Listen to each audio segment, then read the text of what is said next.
Es war ruhig. Eigentlich zu ruhig. Ab und an sah man Flieger, aber nur vereinzelt und kaum in unserem Bereich. Die Kompanie schickte Verpflegung raus und mit dabei war Rudolf, der sich beim Stabszug nützlich machen sollte. Wir waren wachsam, aber etwas beruhigter als auf dem Hinmarsch. Wir unterhielten uns und Rudolf schaute sich unsere Stellung recht genau an. Ich fragte gleich, was er zu der Position hier meinte, und er entgegnete nur, dass wir hier wohl nicht lange bleiben würden. Die Position ist zwar gut, aber Sitzen und Warten bringt den Angriff nicht voran. Er verschwand wieder und wir warteten ab. Dann kam der Alarm und wir sprangen in unsere Panzer. Eine feindliche Vorhut machte sich scheinbar durch einen einsehbaren Hohlweg auf, diese Höhe hier zu übernehmen. Die Pantherkanonen schwenkten rum, Feuerbefehl war erteilt. Wir stimmten uns ab und die Zielansprache war eindeutig. Aufgrund des im fast 45-Grad-Winkels unserer Stellung verlaufenden Weges konnten wir alle 5 Fahrzeuge ins Visier nehmen. 2 Aufklärer vorneweg, wohl eine Flak, und 2 Mannschaftstransporter. Also hatten die auch Muffensausen, dass die deutschen Schlachtflieger zu Besuch kommen würden. Deutsche Flugzeuge hatte ich in den letzten Tagen kaum gesehen. Unser Ziel war das letzte Halbkettenfahrzeug. Die sich in Sicherheit wähnenden Briten, so hatten wir die Kolonne identifiziert, sollten gleich eine böse Überraschung erleben. Auf 700 Meter kam die Feuerfreigabe und mit einem lauten Knall flogen die glühenden Geschosse auf die Fahrzeuge zu. 2 brannten sofort und man sah die Infanterie abspringen. Schon rauschten die nächsten Granaten heran. Es dauerte nicht lange und kein Fahrzeug war mehr an einem Stück. Wir schickten noch ein paar Sprenggranaten hinterher und die Überlebenden suchten in einer heillosen Flucht das Weite. Wir mussten nun aber auch diese Stellung verlassen. Die Fahrzeuge wurden von der Höhe heruntergezogen, nur eine Gruppe Infanterie blieb vor Ort. Die sollten noch 2 Panzerjäger dazu bekommen. Die Panzer IV ließen wir gut getan zurück und wir verlegten in die Wechselstellung gut 500 Meter weiter östlich. An einem Waldrand machten wir dann Halt und sicherten den Bereich. Es dauerte nicht lange und ein Aufklärer kreiste über der zerschossenen Kolonne. Der suchte bestimmt Ziele und wie ein Schwarm Fliegen kamen kurze Zeit danach 3 Jagdbomber und feuerten auf die bewaldeten Hügel, wo sich unsere Infanterie in Erdlöchern eingegraben hatte. Der Richtschütze Helmut meldete einen Hydraulikschaden und der Turm musste von Hand gedreht werden. Trotzdem blieben wir vorne und hofften auf die Männer des Instandsetzungszuges, die sicher das richtige Mittel im Werkzeugkasten haben würden. Wir hörten starken Gefechtslärm, also lief der Angriff auf Tilly. Aber wir blieben vorerst, wo wir waren. Für heute hatten wir genug. Gegen Abend kamen dann die Mechaniker und mit vereinten Kräften wurde das Hydraulikproblem so gut es ging behoben. Das waren wirklich Kameraden, auf die man sich verlassen konnte. In der Dämmerung sollten wir ein paar Mann zu der zerstörten Kolonne schicken, um zu sehen, wie es da aussah. Ich ging mit, hatte mir eine MP umgeschnallt und mir einen Helm besorgt. Sicher ist sicher, aber mir wurde dann schnell gesagt, dass keiner der Männer einen Helm tragen würde. Also ließ ich das gute Stück liegen. Mit 5 Mann pirschten wir uns heran. Der Oberfeld der Grenadiere, ein alter Ostfrontkämpfer, war sehr vorsichtig und ihm passte es sicher nicht, dass ein Offizier mit musste. Auf dem halben Weg nahm ich ihn kurz zur Seite und achtete aber darauf, dass die anderen nicht mithören konnten. Passen Sie auf, Herr Oberfeld, das ist Ihre Spielwiese. Meine ist der Panzerturm. Ich halte mich daran, was Sie sagen, also haben Sie keine Bedenken, wer hier den Kurs vorgibt. Er grinste mich an und nickte. Nun waren die Fronten geklärt. Ein Fahrzeug qualmte noch, aber keines brannte mehr. Wir waren auf 50 Meter heran und warteten ab. Ich würde auf 20 bis 25 Tote schätzen, mit denen, die noch in den Fahrzeugen lagen. Wenn es Schwerverletzte gegeben hat, dann sind die auf dem Feld gestorben. Helfen konnten wir nicht, sonst wären wir ein gutes Ziel für die Jagdbomber geworden. Und selber trauten sich die Sannis nicht heraus. So ist das nun mal. Wir hatten genug gesehen, jetzt wussten die anderen auch Bescheid, dass man hier nicht so einfach durchfahren konnte. Wir wollten gerade zurück, da hörten wir ein Geräusch. Tief geduckt beobachteten wir weiter und scheinbar schlich sich von der anderen Feldpostnummer auch ein Spähtrupp heran. Ich überlegte, ob wir versuchen sollten, einen Gefangenen zu machen. Ich kroch zum Oberfeld und flüsterte ihm, was ich vorhatte. Er winkte ab und machte Zeichen nach beiden Seiten. Na gut, dann wohl lieber nicht. Wir zogen uns langsam zurück, um möglichst kein Geräusch zu machen. Doch irgendwie waren wir dann doch zu laut und ein paar Feuerstöße wurden in unsere Richtung gefeuert. Wir hatten noch 20 Meter bis zu einer kleinen Senke. Die Männer zogen ein paar Handgranaten ab und warfen die mit ordentlich Schwung in die Richtung, aus der die Schüsse kamen. Dann explodierten die Granaten und wir sprinteten los. Schon setzte ein MG ein und versuchte uns zu erwischen. Ein zweites stieg mit ein und wir kamen trotzdem ohne Kratzer aus dem Schussbereich heraus. Also deswegen wollte der Oberfeldwebel nicht mitmachen. Der hatte die MG-Stellung wohl schon ausgemacht. Mein Gut, ich habe nicht darauf bestanden, einen zu schnappen. Ja, die alten Hasen, die wissen eben, wie es läuft. Schmutzig und abgekämpft kamen wir zurück zu den anderen Fahrzeugen. Ich sprach nochmal mit dem Oberfeld und bedankte mich für die gute Arbeit. Er war sichtlich erfreut über das Lob und wir gaben uns die Hand und wünschten uns für den nächsten Tag viel Soldatenglück. Die nächsten Stunden blieb es ruhig. Ein Melder war hergeschickt worden und wir bekamen neue Befehle. Feindkontakt vermeiden. Vorstoß morgen früh 4 Uhr auf nächste Ortschaft. Wenn möglich mit den flankierenden Einheiten vereinen und Bedrohung ausschalten. Nicht weiter als Punkt Bruno vorrücken, dort abwarten. Wir bereiteten alles vor. Die Panzer IV sollten noch zu uns stoßen, da auf dem Hügel schon die Jagdpanzer standen. Das aber erst gegen 3 Uhr morgens, damit wir unseren Bereitstellungsraum nicht vorzeitig preisgeben. Ich setzte mich zu meinen Männern und wir besprachen das vergangene Gefecht. Unsere beiden Mannschaftsdienstgrade waren vollends begeistert über die Treffer und dass wir dem Tommy eine verpasst hätten. Meine beiden Unteroffiziere hingegen waren überzeugt vom Panzer und auch von unseren Fähigkeiten. Beide wussten aber auch, dass man hier ganz fix selber zur Zielscheibe werden konnte. Gerade die Flanken sind immer ein Problem. Mein Richtschütze Helmut war mit der Optik zufrieden, hätte aber gerne Feindpanzer ausgeschaltet. Kommt noch, meinte ich, wir würden noch genug Ziele bekommen. Alle legten sich früh schlafen, da wir um 2 Uhr wieder aufstehen sollten. Ich ging noch zu den anderen Kommandanten und wir besprachen den nächsten Tag. Der Zugführer teilte die Formation ein und wir wussten alle, worauf es morgen ankommen würde. Ich legte mich dann irgendwann auch hin, schrieb aber noch ein paar Zeilen an meine Eltern. Die letzten 2 Wochen fasste ich kurz und knapp zusammen und ich hoffte in den nächsten Tagen meinen Brief abschicken zu können. Mutter machte sich immer viel Sorgen um mich, aber bis jetzt kam ich immer wieder aus allem gut heraus. Ich bin dann wohl irgendwann eingeschlafen und wurde durch Motorenlärm geweckt. Ich schreckte hoch. Einfliegende Bomber. Die laden weiter hinten ab, meinte mein Ladeschütze zu mir. Die Banausen werfen auf die Nachschubwege und die Trosseinheiten. Dann haben wir bald nichts mehr hier vorne. Am Horizont sahen wir den Feuerschein, konnten aber nicht feststellen, wo die Dinger runtergekommen sind. Wenn die ernst machen und alle möglichen Ziele so mit Bomben bedenken, dann wird das für die Franzosen kein angenehmer Sommer. Die werden genauso von den Bomben und Jabos getroffen wie wir. Sicherlich haben die hier auch überall Widerstandskämpfer, die uns das Leben schwer machen wollen, aber das kennen wir schon aus Russland. Die sollten dann keine Gnade erwarten, aber ich habe selten gehört, dass die Panzer angegriffen hätten. Ich fiel wieder in einen unruhigen Schlaf und träumte von meinem letzten Urlaub in der Heimat. Dann war Wecken und wir machten uns bereit. Ich überprüfte alles Notwendige ein zweites Mal. Die Motoren wurden angelassen und liefen warm. Die Panzer IV kamen nun auch bald dazu und die ganze Kampfgruppe war bereit, abzurücken. Ein Melder kam noch mit einem Beiwagenkratt und brachte dem Zugführer weitere Befehle. Scheinbar war der Kampf um Tilly in vollem Gange und wir stehen hier rum. Trotzdem wurde nichts mehr verändert und wir rollten los.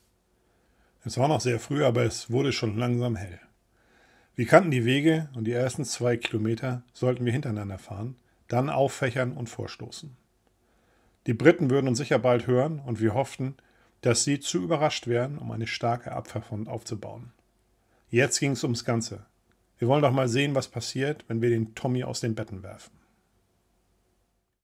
Wir rollten auf Tilly zu. Aufgrund der ganzen Verzögerung zu Beginn der Invasion und der Umplanung waren die Teile der Division schon am Gegner und wir noch im Anmarsch. Mittlerweile war der Kampf in vollem Gange und wir stießen auf die zurückflutenden Aufklärer unserer Division. Wir hielten an und der Hauptmann und Verbandsführer polterte los, wo wir denn die ganze Zeit gewesen wären. Ich erklärte kurz, dass die Abteilung eigentlich in den Osten zurück sollte, also zum alten Regiment. Mit dem alten, schlagkräftigen Verband wieder gegen die Russen, so war der Plan. Dann, als alles verladen war und die Invasion drohte, mussten wir uns wieder auf den Weg zurück machen.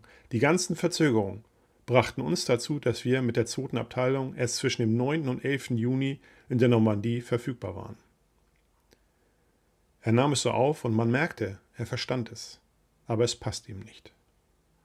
Die ganze Division hatte schon gelitten und wir hofften, dass unsere Panzer nun endlich mit dazu beitragen konnten, den Gegner zu werfen.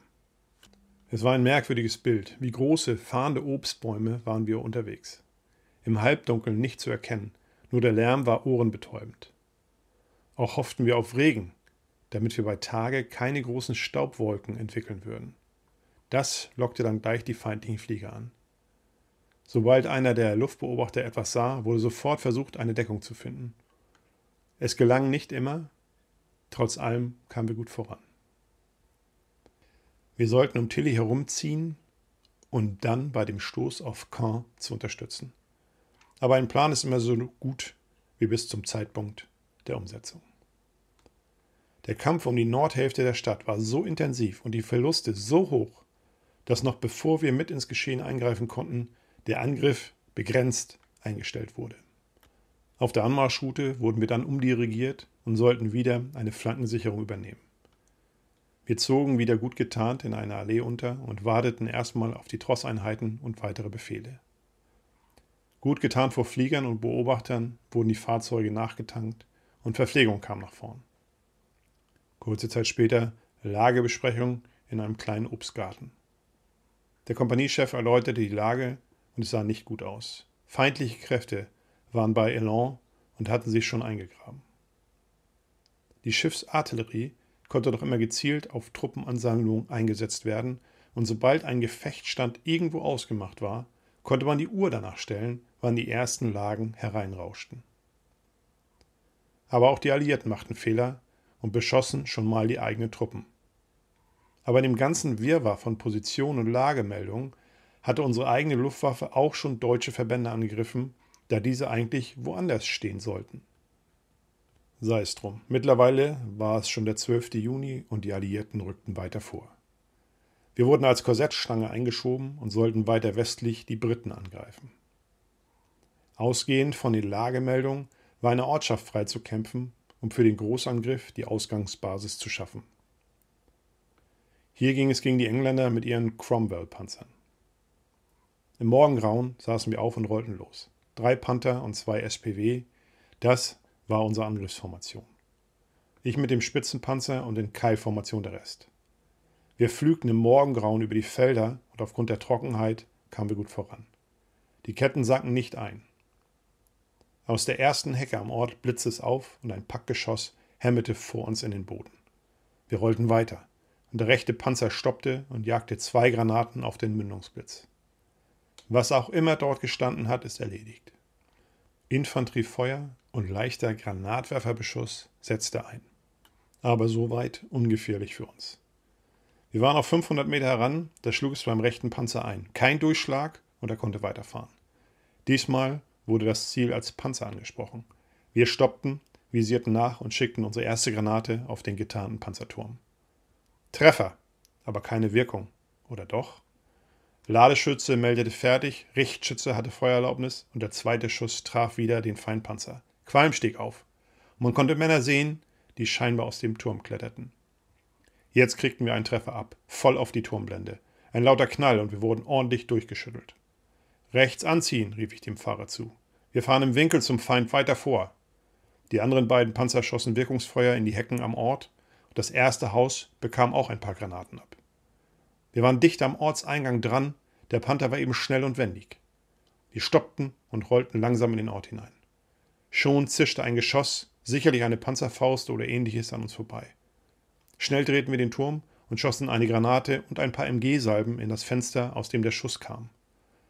Die Explosion zerriss den Dachstuhl und ich konnte noch sehen, wie ein Körper aus dem Explosionsblitz herausgeschleudert wurde und unmenschlich verdreht auf der Straße landete. Das war unser Weg und wir mussten wohl oder übel den hoffentlich Toten überrollen. Keine Zeit, darüber nachzudenken. Die anderen Panzer und ein SPW hatten aufgeschlossen und die Grenadiere gingen mit vor. MG-Feuer prasselte gegen die Bugplatte und die Infanterie wurde auch getroffen. Schnell waren sie hinter dem Fahrzeug und links und rechts in Deckung. Die Häuser wurden gesäubert und wir rollten vorsichtig weiter. Ein weiterer Panzer, wohl ein Stuart, kam um die Ecke gerast, schoss auf uns, traf aber nicht und rollte zurück. Wir schickten eine Granate hinterher, waren aber zu spät. Ich wies den Richtschützen an, durch das Fenster zu schießen. Möglicherweise steht er ja hinter dem Haus. Das wird nix, meinte er zu mir. Mach einfach, brüllte ich zurück und er zog ab. Das Geschoss hämmerte in das Haus hinein und durch die Außenmauer wieder heraus. Da war kein Fahrzeug mehr. Der Stuart war schon verschwunden. Mit dem MG räucherten wir die restlichen Widerstandsnester aus und nach einer Stunde war der Ort in unserer Hand. Ein paar Treffer auf dem Panzer, aber nicht der Rede wert. 2 Soldaten gefallen und 5 verwundet. Der Sani war schon dabei und half am Ortsrand, die Verwundeten zu versorgen. Wir schickten einen Spähtrupp nochmal 500 Meter vor die Ortschaft, um rechtzeitig zu warnen, falls da was auf uns zurollen sollte. Jetzt noch eine Sicherungslinie aufbauen, Panzerabwehr nach vorn und abwarten. Nur nicht lange im Ort bleiben, sonst kommen sicherlich gleich ein paar Grüße von See. Wir meldeten den erfolgreichen Vorstoß und warteten ab, bis Verstärkung kam. Ich war zufrieden mit den Männern. Jeder hatte sein Bestes gegeben und wir hatten mit 3 Panzern eine Pack und einen Panzer vernichtet. Zahllose Feinde wurden ausgeschaltet und der Ort als Ausgangsbasis für weitere Operationen gesichert. Aber nach 2 Stunden, wir hatten uns mittlerweile aufgeteilt und sicherten nach Norden und Westen, kam der Befehl, uns zu lösen und mit den Panzern zurückzukommen. Noch war die Panzerabwehr nicht vor Ort, aber es half nichts. Wir mussten die Grenadiere alleine lassen. Wir verlegten zügig wieder zurück und hofften, keine Flieger zu sehen. Dann rauschte es auch schon heran und ein Trommelfeuer ging auf den kleinen Ort nieder. Die Lanzer hatten sich gut eingegraben, aber die großen Koffer pflügten alles um. Wir sahen zu, dass wir weiter zurückkamen und uns wieder mit der Kompanie vereinigten. Gegen Abend waren wir wieder gut getarnt, an einem Waldweg untergezogen und hofften, dass die Trosseinheiten nach vorne kamen. Es waren schon einige Treibstofffahrzeuge und auch Munitionstransporte den Jagdbombern zum Opfer gefallen. Aber wir konnten schließlich auftanken und alles für den nächsten Morgen bereit machen. Ich stand am Panzer und wir besprachen den Einsatz, als ich einen Schrei hörte und einen dumpfen Aufschlag. Ich drehte mich um und mein Ladeschütze, Hans, mein Obergefreiter, lag stöhnend am Boden. Wir liefen hin und halfen ihm. Das Knie war verdreht und er hielt sich den Arm. Der war gebrochen, das konnte man gleich sehen. Was passiert wäre, fragte ich ihn und er meinte, er wollte sich am Lukendeckel festhalten und sich auf den Turm ziehen, da ist er abgerutscht und vom Panzer gestürzt. Wir luden ihn in einen Kratt mit Beiwagen und schickten ihn nach hinten. Er solle beim Stab gleich Ersatz erfragen, am besten Rudolf schicken, rief ich noch hinterher. Ich hoffte, er hat es gehört. Am Abend schwirrten noch ein paar Flieger durch die Luft. Wir sahen in der Ferne Explosionen und hörten Gefechtslärm. Der Wind stand wohl so günstig und trug den Klang des Krieges zu uns herüber. Die Nacht verlief dann eher ruhig. Einmal schreckten wir hoch, es war Befehlalarm und nur ein SPW kam zu uns in die Stellung gefahren. Am nächsten Morgen wurde es hektisch und schon um 5 Uhr gab es etwas Kaffee und Brot zum Frühstück. Die Lage hatte sich für uns verschlechtert. Tilly schien immer noch das Hauptziel zu sein. Es gab auch Neuigkeiten aus Villers-Bocage und Wittmann, aber mir schien dieser Husarenstreich doch fast unmöglich und mir war da etwas zu viel Propaganda beigemischt. Jeder erzählte die Geschichte anders und ich wollte es lieber dann von den Männern hören, die dabei waren. Jedenfalls haben uns die Tiger da vorne vor einer Umfassung gerettet und nun sollten wir schleunigst Boden gut machen. Mit den Versorgungsfahrzeugen kam auch Rudolf bei mir an und meldete sich als Ersatzladeschütze. Ich freute mich sehr und ließ ihn gleich mit der Besatzung in den Panzer klettern. Der Richtschütze sprach sich mit Rudi ab und ich freute mich sehr, dass er hier war. Sicherlich würde er lieber an der Optik sitzen, das war aber noch nicht möglich. Hauptsache dabei, das zählte. Wir bekamen unsere Befehle und sollten mit den anderen Panthern gegen Tilly rollen, aber es kam mal wieder anders. Als die Motoren warm liefen, gab es neue Befehle. Hart westlich von Tilly eine Abwehrfront aufbauen und den Engländern die Stirn bieten. Na dann ebenso. Der Morgendunst verzog sich langsam und wir rollten in unsere Angriffsräume vor. Ich betete darum, dass wir ohne Fliegerangriffe bis zum vorgesehenen Punkt kamen. Ich hing in meinen Gedanken und der Panzer brummte verheißungsvoll wie ein Schlachtross, das in ein Turnier reitet. Ich schaute im Turm rüber zu Rudolf und freute mich, sein vernarbtes Gesicht unter der Panzermütze zu sehen. Der Teufelskerl lächelte mich an. Man könnte meinen, er freute sich wie ein Kind am Weihnachtsabend darauf, mit dem neuen Spielzeug zu spielen. Aber er wusste genau, dass dieser Kampf kein Spiel werden würde. So fuhren wir wieder mal zusammen dem Feind entgegen.